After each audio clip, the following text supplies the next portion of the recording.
Sal. I write the blog Lesson on Gems, and welcome to the third installment of Mathematics and Literature. In the two former installments, links down below, we've talked about how mathematics can be used as symbols for interactions and comments on society at large, as in Abbott's Flatland.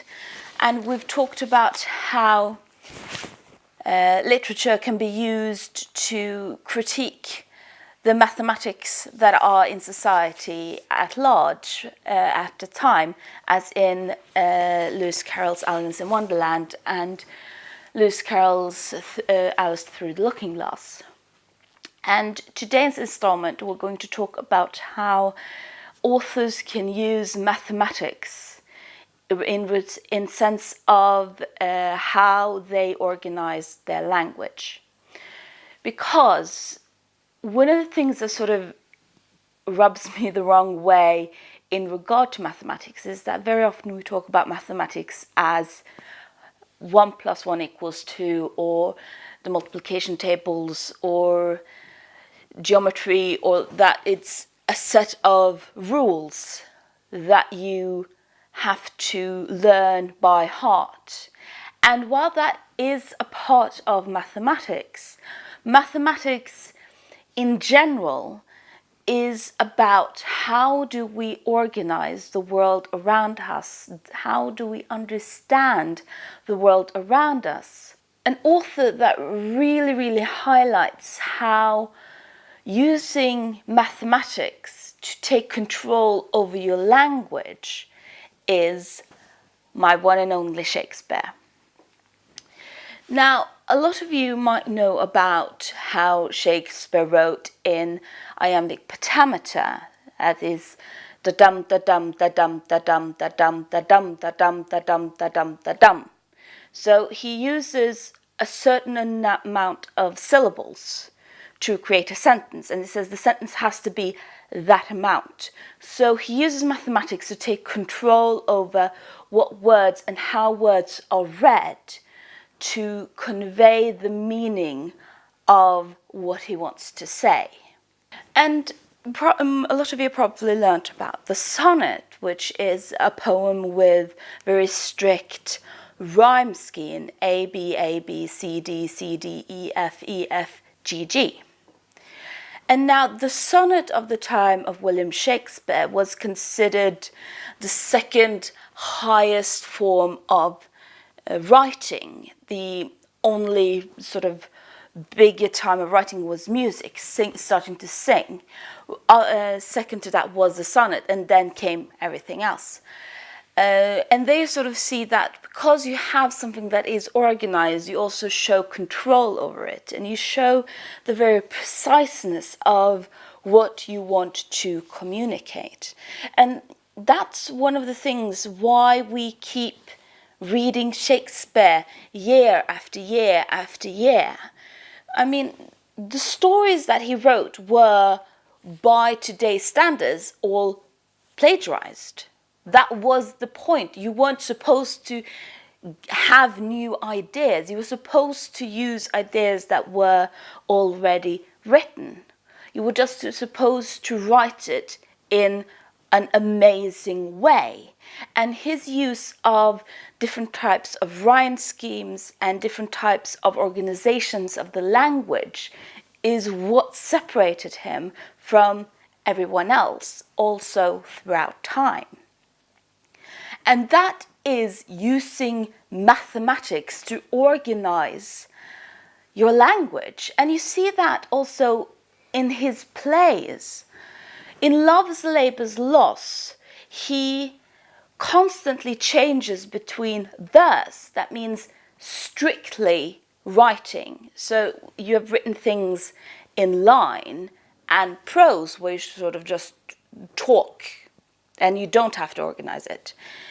The verse is spoken by those with nobility and higher education, while the people who are speaking prose are the people without education. But while this is the general idea in how he has organized it in Love's Labour's Lost, you also have exceptions where, for example, one of the noblemen who realizes that he has fallen in love with a lady suddenly changes from speaking verse to speaking prose, because he sort of loses everything when he falls in love, as is very often the case when you first fall in love, as most of you probably already know.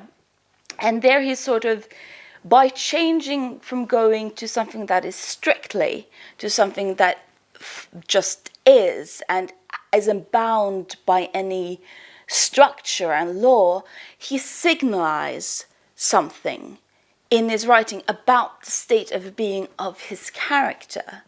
Another example of how he uses this is in Romeo and Juliet. Now, as I said, the sonnet was the second most important way of communication. It was the second most highly viewed. It was almost like that was the way God spoke. And if you see the whole text of Romeo and Juliet, when they first meet, they actually create a sonnet. So the dialogue that goes between the two of them, all in all, creates a sonnet. And by that, he is saying, this isn't just any love story. These two people were ordained by the gods to fall in love. And that also highlights the romance between Romeo and Juliet, it's not an everyday, this isn't a normal occurrence, this is something above anything else. And you can sort of see the parallel, for example, in West Side Story, where when Tony and Maria, Romeo and Juliet, meet for the first time, this is translated into the language of Broadway. When they two meet, they start dancing. They don't speak to one another, but they start dancing, because that's the way you can show that this isn't an everyday romance in that way. And here, so Shakespeare uses his control over the language, uses mathematics to control the language, to show and communicate something that isn't in the text itself, but the way the text is organized. And this is something that it does a lot of places. So it sort of shows how it can sort of do that. And one person that really shows how Shakespeare is this mixture of language and mathematics is the artist Man Ray. And he has made an entire exhibition about the works of William Shakespeare, and he's painted, and he made sculptures, but he's painted one picture per play that William Shakespeare wrote. And I'm going to show you my absolute favorite. Now, this was Twelfth Night, but to me this is absolutely symbolizes how it is to read Shakespeare. And when I saw this the first time, I burst up laughing, and everyone in his room was kind of giving me those weird glances I sometimes get. But this is how it is to read Shakespeare. And you see the absolute control in the various, and also how he sort of mixes the various geometric figures and shapes, and the absolute control that you have in these sort of shapes, the way Shakespeare used mathematics to have such a control over the language. There is no by accident, there is no just because. The way Shakespeare wrote is the way it was meant to be read. There is a reason why things are the way they are. There is so much control in it. And just like it is in this picture, so amazing. And then you see the dick joke.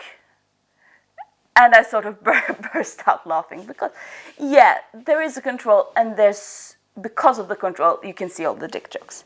which was really quite amazing.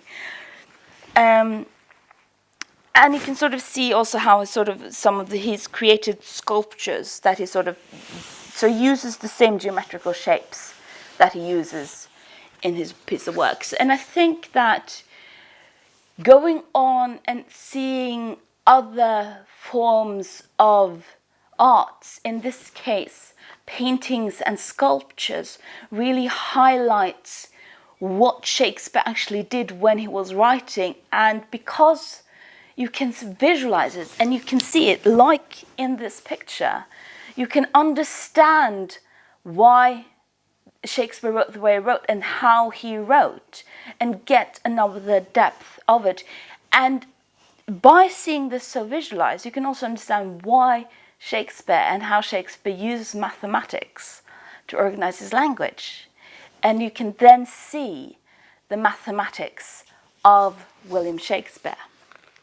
But he wasn't the only one who did it. I mean, there is so many modern writers, especially, who specifically use mathematics, whether they are aware that that is what they are doing or not. They use mathematics to present the language in an extremely specific way, because that is the way, that's a part of the communication. So I want to know, what other writers do you know that does this, that uses the language so specifically because it's the communication? What other writers do you know mixes literature and math to do a better communication?